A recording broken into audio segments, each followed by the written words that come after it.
Sa tingin ko, isang bagay to na pwedeng i-improve pa ni D'Angelo Russell para sa Lakers. Kita nga natin siya na nagkakat dito, sabay ang ganda rin po ng depensa ni Caruso.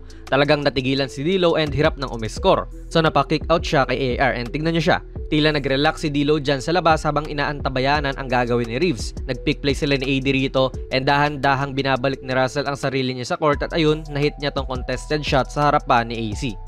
At ito yung bagay nga na pwedeng improve ni D'Lo. Tulad sa nauna, natigilan din po si Steph dyan nung sumubok siyang pumunta sa loob. Pero ang kaibahan naman, pagka-kick-out niya ay wala na siyang tigil-tigil pa kundi hinanap na kagad niya ang kanyang pwesto sa tres. Parehas pasok, pero kung ganyan ngang tumatakbo ka at hindi ka lang tumitigil, mas delikado ka. Kaya nga nalito na lang din itong si Gortat. Gumawa na nga rin po itong si Hamon ng play para kay Russell. Okay din to actually. Una ay andyan nga siya at lalapit kay Reeves para mag-screen or at least ipamukhang mag-screen. So si Kobe White na siyang tumatao nga kay D'Lo kinailangan maging attentive dyan para kung mag-screen nga, mababantayan niya ang pick play.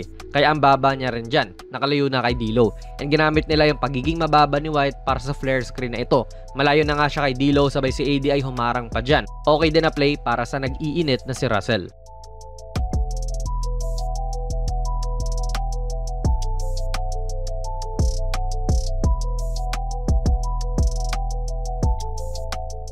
Nga pala mga idol, ang video na ito ay sponsored ng 1xBet, ang isa sa mga trusted betting sites dito sa Pinas at sa ibang bansa. Kung gusto nyo mag-register, i-click nyo lang po ang link sa ating pinned comment sa baba at ganoon din sa ating description box. I-type nyo na rin ang ating promo code na JonasPB at maaari kang makakuha ng up to 6,000 pesos na bonus sa inyong unang deposit. Maaari kang mag-bet sa mga sporting events like NBA, UFC, Wimbledon at marami pa pong ibang sports. Siguraduhin lang syempre na maging responsable sa inyong pag-bet.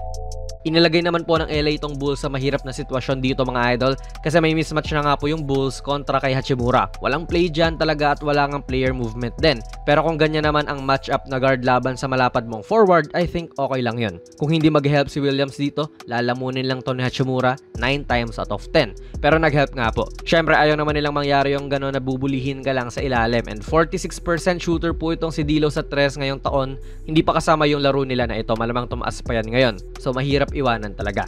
Pambasag talaga ng depensang mahilig sa help pag may mga shooter ka. Si Dosunmu naman ngayon ang lumalayo kay Russell para mag-help doon sa may hawak ng bola. And okay lang to actually kasi pwede rin namang bumalik si Dosunmu kay D'Lo at one pass away lang siya. Pero ang tanong, aabot ba siya? Dito, hindi.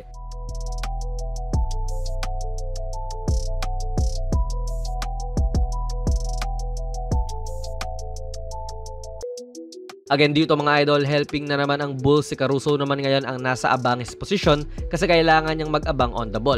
Pinoposehan na kasi ni LeBron si Kobe White. Hindi nila iniiwan si D'Lo kasi breaks yung mga tira niya. Obviously alam naman nilang nag-iinit to lately. Pero nasa weak side kasi si D'Lo Madalas okay lang din na iwanan mo ang tao mo sa weak side para mag-help ka sa strong side.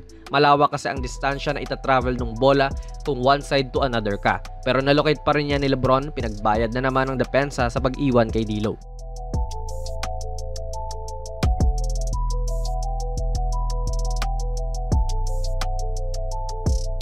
And syempre, nasabi nga natin to sa huli nating video about sa Lakers. Mas nahahawakan po ni Russell ang bola ngayon. Mas involved siya sa mga plays. May kailangan siyang gawin yung ganitong pull-up at nabibuild niya ang kanyang confidence dito.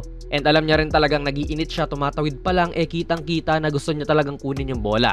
At may kalaban sa harapan niya, pero tinirahan niya lang to. Umaapaw ang kumpiyansa.